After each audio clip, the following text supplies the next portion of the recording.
Το 2022 ο Πρωθυπουργός ανακοίνωσε την επέκταση του οδοντοτού μέχρι την Αγία Λαύρα για τα 130 χρόνια λειτουργίας του.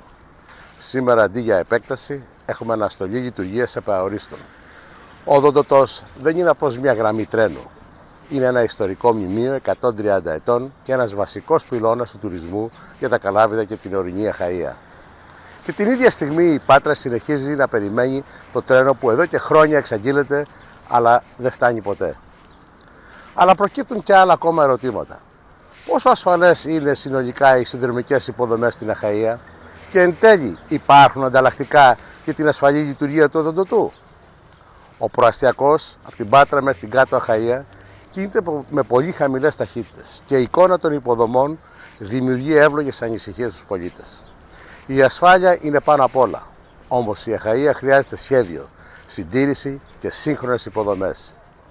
Η Αχαΐα αξίζει υποδομές που λειτουργούν, όχι υποδομές που εγκαταλείπτονται.